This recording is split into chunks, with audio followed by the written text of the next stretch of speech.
취미로 오일 파스텔을 시작해보려 하는데 어떤 재료들을 사야 하는지 고민되신다고요? 그럼 잘 찾아오셨습니다. 오일 파스텔을 그리기 위한 어떤 재료가 있는지 각 재료들의 쓰임새와 활용 빈도를 말씀드릴게요. 지금 보이는 재료들은 인터넷에서 구입했고요. 네이버와 화방넷 등에서 가격과 후기 비교해보고 구입했습니다. 먼저 오일 파스텔 소개해드리겠습니다.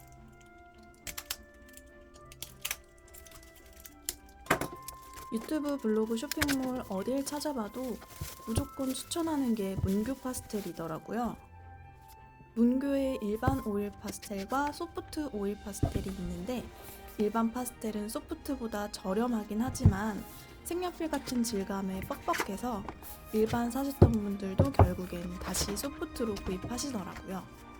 소프트 파스텔이 몇천 원 차이 안 나니 꼭 소프트로 구입하시길 추천드립니다. 처음 파스텔 구입할 때 가장 고민했던 부분이 72색, 120색 뭘 사야 하나 였는데요. 오일 파스텔도 색을 혼합할 수는 있지만 많이 섞을수록 탁해지기 때문에 72색 이상을 구입하는 것을 추천하더라고요. 저는 그냥 처음부터 120색으로 구입했습니다. 거의 2배 가까이 많은 색깔이 있는데 가격 차이는 2에서 3만 원 정도이기도 하고 저는 더 다양한 색을 맑게 칠하고 싶었어요.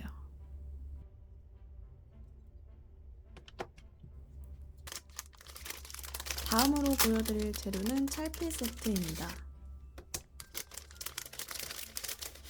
오일 파스텔을 문지르는 걸 블렌딩 한다고 하는데 제가 손이 트거나 습진 있게 잘생겨서 손으로 오일 파스텔을 문지르다 보면 피부가 아프더라고요. 근데 찰필은 손도 안 아프고 좁은 면적을 블렌딩 할 수 있어서 항상 사용하고 있어요.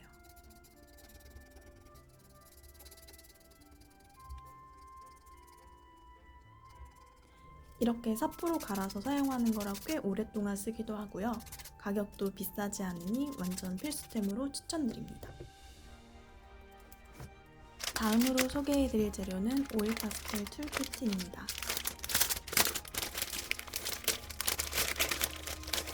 긁어내는 펜이 2가지가 들어있어요. 하나는 단단한 플라스틱 재질, 다른 건 펜처럼 생겼네요.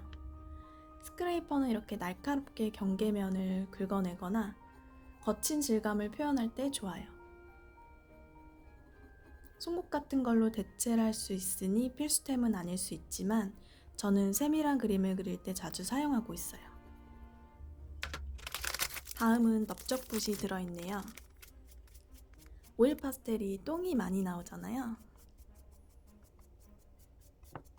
입으로 불어도 안 날아가고 손으로 하면 지저분하게 번지는데 이걸로 살살 털어내니 그림이 번지지 않고 잘 털려요. 깔끔한 그림을 위한 필수템입니다. 다음은 컬러 차트를 만들 수 있는 종이가 들어있습니다. 저는 120색을 구입했는데 종이에는 칸이 84개 뿐이라서 한 칸에 2개씩 해서 컬러표를 만들었어요. 파스텔 먼저 칠하면 숫자 쓸 때 묻거나 지저분해질 것 같아서 숫자 먼저 펜으로 적고 그 다음에 파스텔을 순서대로 칠했습니다. 근데 색상표는 왜 만드냐고요? 오일 파스텔 색상표를 만들면 좋은 점이 나중에 파스텔을 사야 할 때 색 확인하기 유용하기 때문인데요. 많이 쓰는 색이 생기고 낱개로 구매할 일이 생기는데 쓰다 보면 껍질이 벗겨지거나 해져서 무슨 색일지 모를 때가 있거든요. 그럼 색상표에서 확인해보고 구입할 수 있는 거죠. 질감을 알아가고 색을 확인하면 오일 파스텔과 더 친숙해질 수도 있으니 색상표 만들기는 꼭 해보시는 걸 추천드립니다.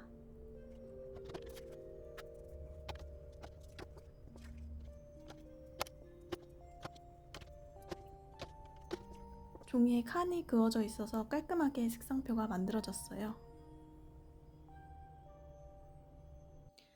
마스킹 테이프도 들어있네요.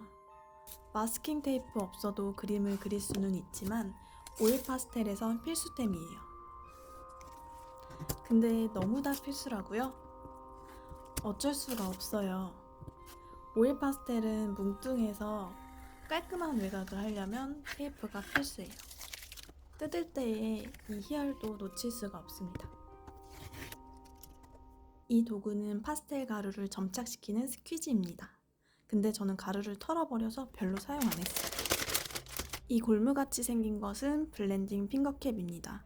사실 이것도 사용을 거의 안 했는데 제가 손이 작아서인지 너무 헐렁해서 잘 안 문질러지더라고요. 사용 후에 물티슈로 잘 닦여서 손에만 맞았어도 유용했을 거예요. 마지막으로 필통까지 있는 알찬 구성입니다. 이 키트는 한 작가분께서 구성해서 제작되었다고 했는데 정말 알차게 잘 구성된 것 같아요. 일부 아이템을 빼고는 잘 사용하고 있습니다. 아무 종이에나 오일 파스텔을 그려도 되나? 고민하시는 분들 있으셨죠? 저는 오일 파스텔 전용으로 만들어진 파펜시노 스케치북을 구입했어요. 200g의 두께로 너무 거칠지도 매끈하지도 않는 그 중간의 질감이에요. 종이면이 너무 거칠면 파스텔이 빨리 닳아버리고 매끈하면 잘 칠해지지 않을 수 있어요. 근데 적당한 질감에 밀리지 않은 두툼한 종이면 꼭 이걸로 구입하지 않으셔도 문제 없습니다. 진짜 마지막으로 나중에 추가로 구입한 흰색 마카만 설명드리고 갈게요. 세밀하게 밑표현을 하거나 밝은 부분을 칠하려면 오일 파스텔로만 한계가 있더라고요. 그래서 화이트 컬러 마카를 낱개로 추가 구입했어요. 이 제품 말고 젤리 롤펜 화이트도 많이들 구입하시는데 저는 파스텔 위에 잘 안 올라간다는 후기를 보고 유니포스카 마카만 사이즈별로 구입했습니다. 파스텔 위에 정말 깔끔하게 잘 올라가요. 근데 마카를 어떤 두께로 사야 하나 고민을 하다가 1M, 3M, 5M 다 구입해봤는데요. 3M 제품이 유독 잘 안 나와서 그런지는 몰라도 1M이랑 3M이랑 두께 차이를 별로 못 느꼈어요. 5M은 확실히 두께감이 있고요. 세밀한 작업할 땐 1M, 면을 칠할 땐 5M만 사용하셔도 오일 파스텔 하기엔 부족함 없으실 거예요. 오일 파스텔은 최소 6만원대로도 시작하실 수 있어요. 오일 파스텔이 확실히 다른 미술 재료에 비해 적은 재료지만 좋은 그림을 그릴 수 있다는 점이 참 매력적인 미술 재료예요. 혹시 시작을 망설이시는 분들이 있다면 먼저 구입부터 해보시는 건 어떠실까요? 오일 파스텔에 도전하시려는 분들께 이 영상이 조금이나마 도움이 되면 좋겠습니다.